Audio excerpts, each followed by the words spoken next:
The jet wheels hit tarmac at 2:47 a.m. 6 hours early. Nobody knew he was coming. Calder Hale unbuckled before the engine stopped whining.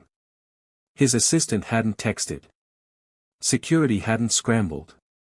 The hangar sat empty except for one maintenance guy half asleep against a fuel truck. Good. He wanted it this way. The drive from Teterboro to the Hudson estate took 18 minutes. No traffic. No headlights behind him. Just the hum of the Range Rover and the glow of Manhattan across the water, cold and distant like a postcard someone forgot to mail. The house rose against the sky, all glass and steel and money that didn't apologize for itself. From the road it looked perfect. Lights off except for the security strips along the driveway. Everything in its place. He parked in the garage. Killed the engine. Sat there a moment longer than he needed to. Something felt wrong. Not loud wrong. Quiet wrong. Hi friend, before we continue the story, kindly tell us where are you watching from. And hit that subscribe button now for you to get more, and I have something new for you tomorrow. Stay tuned. Thanks. Let's continue. Calder stepped into the mudroom. The floor was cold. Colder than usual. Like the heat had been turned down just enough to notice if you were paying attention. He was always paying attention. The hallway stretched ahead, dim and hollow. A faint chemical smell hung in the air. Sharp. Recent. Bleach maybe. Or something trying to smell like bleach. He moved toward the kitchen. His shoes made no sound on the tile. Then he heard it. A voice. Controlled. Smooth. The kind of voice that made cruelty sound reasonable. You're confused again. Calder stopped. That was his wife. Vivian. Another voice answered. Softer. Older. Shaking just a little. I'm not confused. I was just asking where my things went. Calder's chest tightened. He knew that voice. Etta Bloom. The woman who raised him. Who fed him when there was no food. Who slept on floors so he could have a bed. Who never once called herself his mother because she thought the word was too much to claim. Vivian laughed. Light. Almost friendly. Your things. You mean the boxes cluttering the guest room? Those were never yours, sweetheart. Calder felt his jaw lock. I don't understand, Etta said quietly. Where did they go? A pause. Calculated.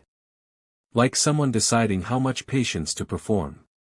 We talked about this, Vivian said. You forget sometimes. That's okay. That's why we're here. To help. I'm not forgetting, Etta said. Her voice cracked. I remember everything. Do you? Vivian's tone shifted. Still soft. But colder now. Do you remember wandering into the study yesterday? Touching Calder's files? That's not safe, Etta. Important documents. Confidential materials. I was dusting. You don't dust anymore. Silence. Then fabric shifting. Footsteps. Someone being guided, moved, toward the stairs. Let's get you back downstairs, Vivian said. You don't need to be here. Downstairs. The word landed in Calder's gut like a stone. He stayed in the shadows. Watched his wife lead Etta toward the basement door. Etta didn't resist. Didn't argue. Just followed. Head down. Shoulders curved inward like she was trying to take up less space. Vivian opened the door. Smiled. There you go. Rest now. We'll bring you breakfast in the morning. The door closed. The lock clicked. What just happened? Etta Bloom didn't belong in this world. Not on paper. She didn't show up in the Forbes lists. Didn't attend the galas in Midtown or the private dinners in Tribeca where Calder signed deals worth more than entire neighborhoods. Her hands were scarred from years of work nobody photographed. Her back bent slightly, not from age alone, but from decades of bending to fit rooms that weren't built for her. She'd raised Calder in a two-bedroom apartment in Queens. The kind where the windows rattled every time the F train passed and the heat worked only when winter felt generous. She worked nights. Cleaned offices in Manhattan. Sorted laundry for people who never learned her name. When Calder was 12, she sold the last thing she owned that mattered. A thin gold chain her mother had given her. $38 at the pawn shop on Junction Boulevard. She used it to pay for a computer class at the public library. Calder didn't know until years later. Learn how the world works, she told him that night, folding his rejection letters into neat squares and putting them in a drawer. So it doesn't get to decide things for you. He learned. He built an empire. And when the money came, when the first 10 million hit, then 50, then numbers that stopped meaning anything except power, he went back for her. She didn't ask to live in his house. He insisted. Vivian agreed. At least, she agreed in public. Calder stood in the hallway now, staring at the basement door. He didn't knock.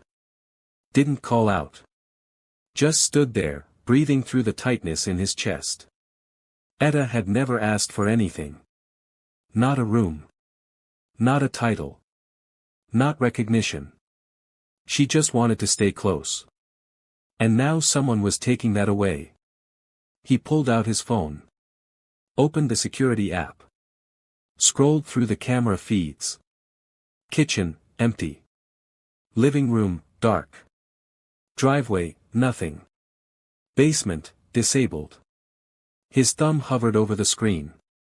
Disabled. Not offline. Not malfunctioning. Turned off. On purpose. Who did that? Morning came slow and wrong. Calder sat in the kitchen, coffee untouched, watching his wife move through the house like nothing had happened. Vivian was perfect. She always was. Hair pulled back in a low knot. Cashmere sweater. Skin glowing from whatever serum cost more than most people's rent. She smiled when she saw him. You're home early. Flight got moved up. You should have texted. Didn't want to wake you. She poured herself tea. Sat across from him. Looked at him the way she always did, like she was cataloging something. Measuring. How was Singapore? Fine. Just fine.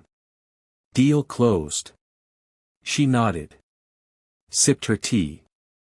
Didn't ask for details. Never did. Calder waited. Then asked.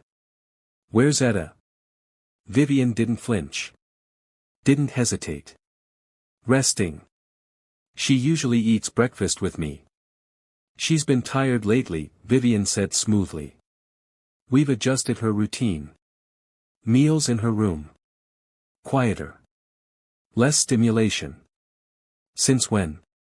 Last week. Maybe 2. She smiled. Don't worry. She's fine. I'm taking care of everything. Calder set his mug down. I want to see her. Vivian's smile didn't move. But something behind her eyes did. Of course. Later. She's still sleeping. It's 9:30. Calder. Her voice softened. Patient. Like she was explaining something to a child. She's not well. You've been traveling. You don't see the small things. The confusion. The repetition. She asks the same questions.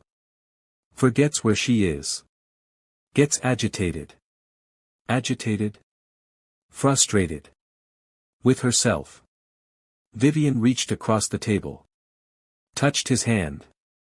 It's hard to watch. I know. But we're managing it. I've been handling everything so you don't have to worry. Calder pulled his hand back. What does that mean? Handling everything. Vivian stood. Smoothed her sweater. Picked up her tea. It means I'm making sure she's comfortable. Safe. That's all. She walked toward the hallway. Paused at the door. You trust me, don't you? Calder didn't answer. What is she hiding? The guest room was gone. Not rearranged. Not redecorated. Erased. Calder stood in the doorway, staring at the space where Etta had lived for the past year. The bed was stripped down to the mattress. The dresser drawers removed entirely. The small framed photo she kept on the nightstand, Calder at 16, holding his first college acceptance letter, grinning like the world had just opened, was missing. The walls were blank. The closet empty. He crossed the room. Opened the bathroom. The counter was bare. No toothbrush. No pills. No hand cream she used every night because her skin cracked in the winter. Just the smell of disinfectant. Strong. Too strong. Like someone had scrubbed the place down and wanted to make sure it stayed that way. Calder walked back into the hall. Opened the linen closet. Boxes. Stacked. Labeled. Not in Etta's handwriting. Personal effects, non-essential. Clothing, donation. Documents, review. His hands went cold. He pulled out his phone. Checked the security footage again. Scrolled back 3 days. The cameras in this hallway had been turned off at midnight. Every night. For the past week. Only this floor. Only after dark. He opened the family office app.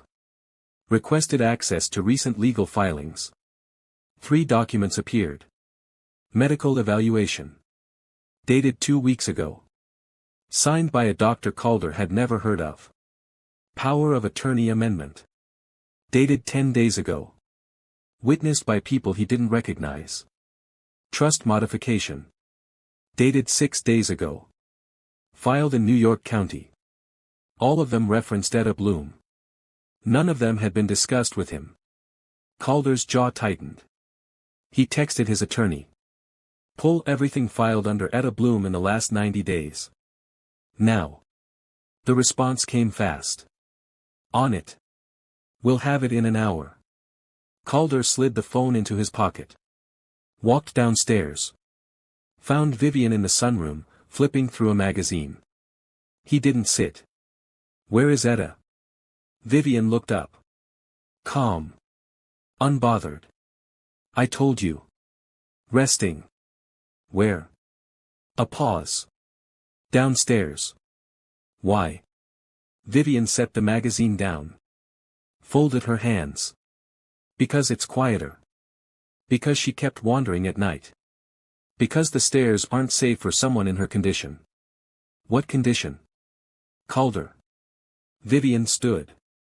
Stepped closer. Lowered her voice. She's declining. You know that. I didn't want to worry you while you were working. But it's time we talked about next steps. Next steps? Vivian nodded. Reached for a folder on the side table. Handed it to him. A brochure. Glossy. Professional. Tasteful. Sunrise Memory Care. Private. Discreet. Out of state. Calder stared at the cover. Then looked at his wife. When did you decide this? Vivian didn't blink. I didn't decide anything. I'm just preparing options. For when the time comes. And when is that? She smiled. Soft. Sad. Soon. What has she already done? Calder didn't confront her. Not yet. That would be emotional. Reactive. And he hadn't survived the world he came from by reacting first. Instead, he watched. He noticed how Etta no longer appeared at breakfast. How her meals were delivered on trays and removed before he could see what she ate. How conversations about her were always framed around concern. Never consent. She tires easily now. She doesn't like visitors. She's more comfortable with structure. Calder asked to see her directly. Vivian smiled. Said of course. But there was always a reason to wait. She's napping. She's not feeling well. Maybe after lunch. Lunch came and went. So did dinner. Finally, Calder stopped asking. He went downstairs himself. The basement had been renovated 2 years ago. Guest suite. Full bath. Separate entrance. It was supposed to be for visitors. For friends staying over after late nights in the city. Now it was something else. The door was locked. Calder knocked. Etta. Silence. He knocked again. It's me. A shuffle. Slow footsteps. Then the lock turned. The door opened. Etta stood there, smaller than he remembered. Thinner. Her hair pulled back in a scarf. Her eyes tired but sharp. She smiled. Calder. Can I come in? She stepped aside. The room was clean. Too clean. The bed made with hospital corners. The dresser empty. A single chair by the window. A tray on the desk with half-eaten food, soup, crackers, water. Nothing personal. Nothing hers. Calder sat on the edge of the bed. How are you? Etta sat in the chair. Folded her hands. I'm all right. Are you? She looked at him. And for just a second, something flickered in her eyes. Not confusion. Fear. Your wife takes good care of things, Etta said quietly. That's not what I asked. Etta glanced toward the door. Then back at him. I don't want to cause trouble. You're not. I don't want you to worry. I'm already worried. She was quiet for a long moment. Then she spoke. Soft. Careful. My things are gone. I know. I didn't give them away. I know. I didn't forget where I put them. Calder leaned forward. What else? Etta's hands trembled. She says I'm confused. That I wander. That I need help. Her voice cracked. But I'm not confused, Calder. I remember everything. He reached for her hand. I believe you. Etta looked down. There's paperwork, she whispered. I signed things. I don't remember what they said.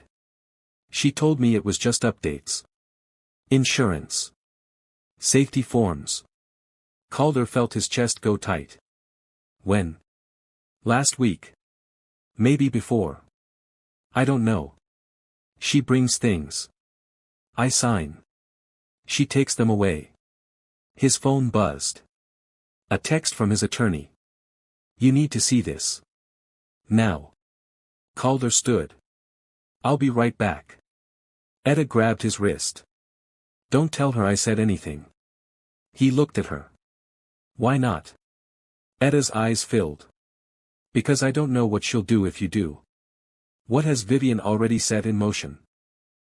The files arrived at midnight. Calder sat in his home office, door locked, reading through 43 pages of documents his attorney had pulled from county records, private databases, and sealed corporate filings. Medical evaluations claiming cognitive decline. Signed by Dr. Miriam Westbrook, a geriatric psychiatrist Calder had never hired. Never met. Never heard Etta mention. The evaluations described memory loss, confusion, aggression. None of it matched the woman he'd just spoken to downstairs. Power of attorney amendments transferring decision-making authority. Not to Calder. To Vivian. Trust modifications rerouting Etta's inheritance, money Calder had set aside for her years ago, into a restricted account. Managed by a third-party firm. Based in Delaware. He kept reading. Then he found it. An email thread. Forwarded by mistake in a document dump. Subject line, Elder Transition Protocol. The sender, Vivian Hale. The recipients, 5 women. Names he recognized. Wives of men he'd done business with in Boston, Seattle, Miami.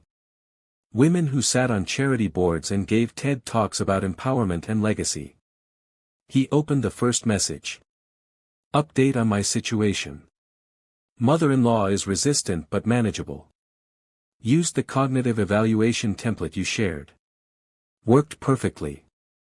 Doctor was cooperative once I explained the privacy concerns. Next step is facility placement. Targeting out of state. Less oversight. Calder's hands went cold. He scrolled down. Another message. Different sender. Same tone. We had success with the trust amendment strategy. Elder didn't understand what she was signing. Attorney didn't ask questions. Make sure you get witnesses who won't remember details later. Another. Reminder, frame everything as care. Never use words like removal or isolation. Use comfort. Safety. Best interest. Documentation is everything. Calder kept scrolling. A shared file appeared. Title, Caretaker Strategies and Language Guide. He opened it. Sections included. How to manage elder resistance. When to escalate concern to medical professionals. Facility recommendations by state. Legal language that protects you. Calder's jaw locked. This wasn't about Etta. This was a system. A network. A playbook. He checked the timestamps. The thread had been active for 8 months. Long before Etta moved into the house. Long before Vivian ever mentioned concern. One message stood out. Sent 3 weeks ago. My case is almost resolved. Transfer scheduled for next month. Once she's placed, the trust funds release. Estimated value, $4.2 million. Will update after finalization. Calder scrolled to see who sent it. Vivian Hale. He sat back. Stared at the screen. Etta wasn't declining. She was being erased. And she wasn't the first. How many others have disappeared? The brochure sat on Calder's desk. Sunrise Memory Care. Private. Discreet. Out of state. He opened it. Glossy images of seniors smiling in sunlit rooms. Descriptions of personalized care, dignity, comfort. He flipped to the back. A handwritten note. Vivian's handwriting. Transfer confirmed for Friday. Transport arranged. Paperwork finalized. She'll be more comfortable there. Friday. 4 days. Calder checked the calendar on his phone. Vivian had scheduled a trip to Boston that morning. A charity event. She'd be gone all day. Convenient. He opened his laptop. Searched for Sunrise Memory Care.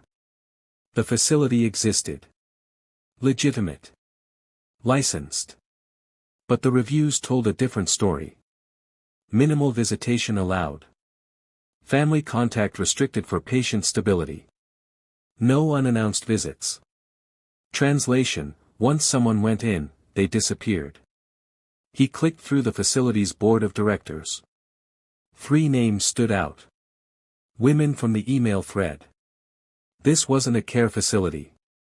It was a warehouse. Calder stood. Walked to the window. Looked out at the river. His phone buzzed. A text from Vivian. Dinner with the Harringtons tonight. You should come. Important connections. He didn't reply. Another text. Everything okay? He typed back. Fine. Working late. 3 dots appeared. Then stopped. No response. Calder pulled up the security app. Checked the cameras. Vivian was in the bedroom. Packing a suitcase. For Boston. Or somewhere else. He texted his attorney. I need an injunction. Block any transfers, placements, or medical authorizations related to Etta Bloom. Effective immediately. The response came fast. I'll file in the morning. But if paperwork is already signed, it might not hold. Calder typed back. Then we move faster. He walked downstairs. The basement door was still locked. He knocked. Etta. It's me. Footsteps. The lock turned. Etta opened the door. Her eyes were red. What's wrong? Calder asked. She handed him a piece of paper. A transfer form. Signed. Dated. Witnessed. She brought this an hour ago, Etta whispered. Said it was just a formality. That I'd be going somewhere nicer. Quieter. Calder read the document. Sunrise Memory Care. Admission date, Friday, 9 a.m. She said you agreed, Etta said. Her voice cracked. Did you? Calder looked at her. No. Etta's hands shook. Then why does she have this? Calder folded the paper. Put it in his pocket. Because she thought I wouldn't find out in time. What happens if he's too late? Calder didn't sleep that night. He worked. By sunrise, he had everything. Bank records showing the trust modifications. Email threads proving coordination. Medical evaluations with falsified signatures. Facility contracts with kickback clauses. And recordings. Security footage from the house. Audio from cameras Vivian didn't know existed. Conversations where she discussed Etta like a problem to solve. A transaction to close. He compiled it all into a single file. Then he made a call. Not to his attorney. To a journalist. Margaret Chen. Investigative reporter. New York Times. Known for breaking stories about elder abuse in wealthy families. She answered on the second ring. This is Margaret. I have a story for you, Calder said. Who is this? Calder Hale. A pause. The billionaire? Yes. What kind of story? The kind that involves rich women erasing people nobody's looking for. Another pause. I'm listening. Calder sent the file. Read it. Verify it. Publish it. This is your wife. I know. This will destroy her. Good. Margaret was quiet for a moment. Why now? Because I was almost too late. The story went live at noon. Front page. Elite network accused of orchestrating elder abuse and financial exploitation. The article included names. Screenshots. Documents. Within an hour, 3 of the women named had lawyers issuing statements. By evening, 2 had resigned from their board positions. By midnight, the group chat had been deleted. But the internet never forgets. Calder sat in his office, watching the story spread across social media. Hashtags forming. Outrage building. His phone rang. Vivian. He answered. Silence. Then her voice. Tight. Controlled. What did you do? What you should have known I'd do. You don't understand. I understand everything. Calder, listen. No. You listen. His voice was calm. Cold. Etta stays. You leave. Tonight. This is my house. Actually, it's not. Check the deed. It's in my name. Always has been. A long pause. You can't do this. I already did. He hung up. 2 hours later, Vivian's car left the driveway. She didn't come back. The lawsuit started the next day. Criminal investigations the day after that. Calder didn't follow them. He had something more important to do. Will justice actually be served? Hashtag Chapter 10. Etta's new room faced the river. Sunlight poured through the windows every morning. The walls were painted soft yellow. Her favorite color. The dresser held her things, her books, her photos, the gold chain Calder had bought back from the pawn shop in Queens years ago. She sat in a chair by the window, reading to a group of kids from the neighborhood. Every Saturday. Volunteer tutoring. Something she'd always wanted to do but never had space for. Calder watched from the doorway. She looked up. Smiled. You're early. Wanted to check in. I'm fine. Better than fine. He sat on the edge of the bed. I should have noticed sooner. You noticed when it mattered. Still. Etta closed the book. Looked at him. I never wanted your money, Calder. You know that. I know. I just didn't want to disappear. He reached for her hand. You won't. Not ever. She squeezed his fingers. What you did for me, it wasn't just for me, was it? Calder shook his head. There were others. Women like you. Erased because someone decided they were inconvenient. And now? Now people are paying attention. Etta nodded slowly. Good. She opened the book again. The kids leaned in. Calder stood. Walked to the window. Outside, the river moved steady and cold. He thought about power. Real power.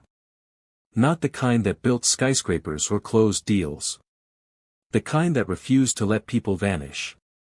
The kind that remembered names. That was the only power that lasted. Etta's voice filled the room, reading aloud, steady and strong. And for the first time in weeks, the house felt like it had air in it again. If you found this story powerful, don't let it end here. Subscribe now and turn on notifications so you never miss another story that inspires, challenges, and opens your eyes to the truth. More stories are coming that you won't want to miss. Hit that button now. See you in the next one.